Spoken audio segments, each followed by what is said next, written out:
Hi everyone, this is Shivangi Sharma. I hope you all are doing great. In this lecture video हम पढ़ेंगे dynamic memory allocation के बारे में और देखेंगे किन फंक्शंस की हेल्प से हम डायनामिकली मेमोरी एलोकेट कर सकते हैं. So let's start. अब पॉइंटर्स के बारे में ना एक खास बात है कि यहाँ पे हम डायनामिकली मेमोरी एलोकेट कर पाते हैं.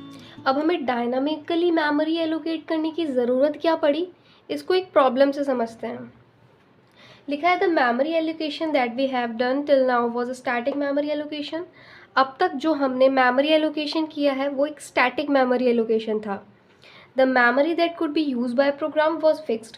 प्रोग्राम जिस मेमोरी का इस्तेमाल करती थी वो मेमोरी फिक्स हुआ करती थी. वी कुड नॉट इंक्रीज और decrease size of memory during the execution of program. Program के एग्जीक्यूशन के दौरान हम उसके साइज़ को बढ़ा या घटा नहीं सकते थे.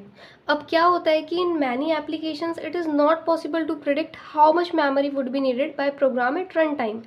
कई एप्लीकेशंस ऐसी होती हैं जहाँ पे ये प्रिडिक्ट करना, ये पता लगाना पॉसिबल नहीं हो पाता कि प्रोग्राम को कितनी मेमोरी की ज़रूरत होगी रन टाइमिंग पे.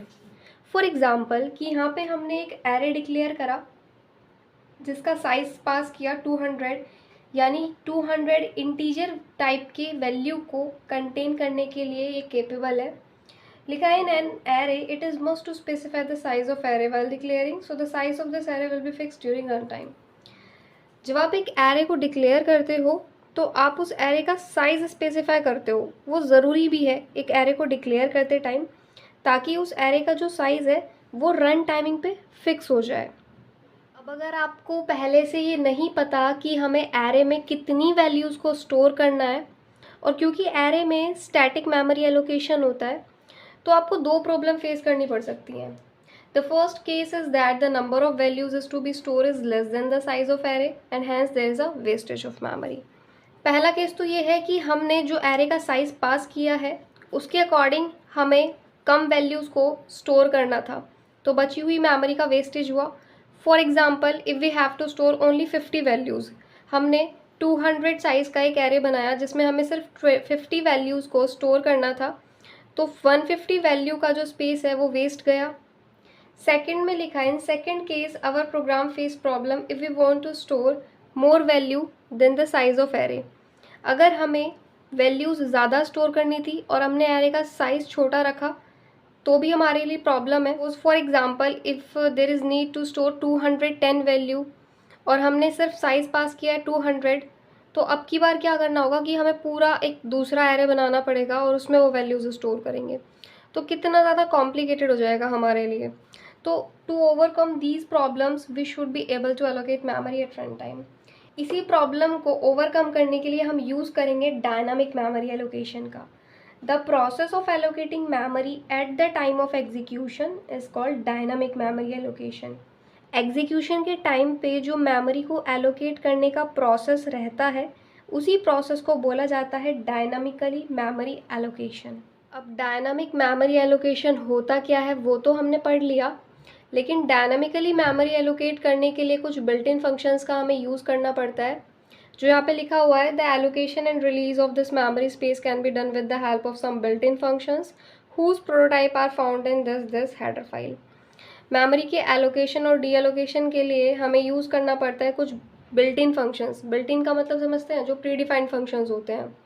और इनका जो प्रोटोटाइप है, प्रोटोटाइप का मतलब डिक्लेरेशन, यानी फंक्शन का डिक्लेरेशन, वो कहाँ पे पाया जाता है, वो alloc.h स्टैंडर्ड library.h, ये दो हेडर फाइल हैं. जिस तरीके से हमारे printf scanf फंक्शंस का प्रोटोटाइप फाउंड होता है stdir.h हेडर फाइल में, वैसे यहाँ पे जो फंक्शंस होंगे उनका प्रोटोटाइप होगा alloc.h standard library.h header file में. इसका मतलब ये है कि जब भी हम इन फंक्शंस का यूज़ कर रहे होंगे मेमोरी को डायनामिकली एलोकेट करने के लिए, तो हमें ये हेडर फाइल पहले ही अपने प्रोग्राम के स्टार्टिंग में लिख देनी होगी. यहाँ पे फर्स्ट फंक्शन लिखा हुआ है मैलोक. इसके डिक्लेरेशन में सबसे पहले हमने इसका डेटा टाइप रखा वॉइड, इसके बाद यहाँ पे एस्टरिक यूज़ करना है, फिर फंक्शन का नाम और फिर ब्रेसेस में size t size. This function is use to allocate memory dynamically, वो तो हमें पता ही है. The argument size specify the number of bytes to be allocated. यहाँ पे जो साइज़ हमने लिखा हुआ है ये साइज़ ये स्पेसिफाई करेगा कि कितनी नंबर ऑफ बाइट्स एलोकेट करनी है. मतलब जब भी हम डायनामिकली मेमोरी एलोकेशन करेंगे और हीप से रिक्वेस्ट करेंगे कि वो हमें मेमोरी दे, तो हमें बताना होगा कि कितने नंबर ऑफ बाइट्स की हमें ज़रूरत होगी। The type t define in standard library on success malloc return a pointer to the first byte of allocated memory. यहाँ पे जो टाइप टी का हमने इस्तेमाल किया है वो डिफाइन हुआ है कौन सी हेडर फाइल में, स्टैंडर्ड लाइब्रेरी डॉट एच में। और यहाँ पे जो मैलोक है वो एक फंक्शन है, तो फंक्शन हमेशा कोई वैल्यू रिटर्न करता है। यहाँ पे मैलोक रिटर्न करेगा एक पॉइंटर को to the first byte of allocated memory. जो मेमोरी एलोकेट की गई होगी उसके फर्स्ट बाइट पे ये आपको एक पॉइंटर रिटर्न करके देगा, जिसका इस्तेमाल कुछ इस तरीके से होता है कि सबसे पहले हमने लिखा PTR, ये एक पॉइंटर है, equals to data type asterisk malloc specified size. यहाँ पे PTR एक पॉइंटर है, डेटा टाइप एक टाइप है, स्पेसिफाइड साइज वो साइज़ है कि कितने बाइट्स की ज़रूरत होगी मेमोरी में रिजर्व करने के लिए। यहाँ पर सेकंड फंक्शन का नाम है कैलोक, जिसका डिक्लेरेशन कुछ इस तरीके से होगा। सबसे पहले डेटा टाइप है वॉइड एस्टरिक सिंबल कैलोक यानी फंक्शन का नाम, फिर हमने ब्रेसेस में लिखा size t n, size t size, ये क्या है अभी समझते हैं। This calloc is use to allocate the multiple block of memory. इसमें खास बात यह है कि कैलोक का इस्तेमाल हम मल्टीपल ब्लॉक ऑफ मेमोरी को एलोकेट करने के लिए करते हैं। It is somewhat similar to the malloc except for two difference. ये बिल्कुल मैलोक फंक्शन की तरह ही है, बट इन दोनों में दो डिफरेंस आते हैं। पहला तो ये इट टेक टू आर्ग्यूमेंट, कि ये दो आर्ग्यूमेंट लेता है। किस चीज़ के लिए? Specify the number of block, specify size of each block. पहला आर्ग्यूमेंट नंबर ऑफ ब्लॉक्स कितने हैं वो स्पेसिफाई करने के लिए, दूसरा आर्ग्यूमेंट हर एक ब्लॉक का साइज कितना है वो स्पेसिफाई करने के लिए। The other difference between calloc and malloc is that the memory allocate by malloc contain garbage value while the memory allocate by calloc is 0।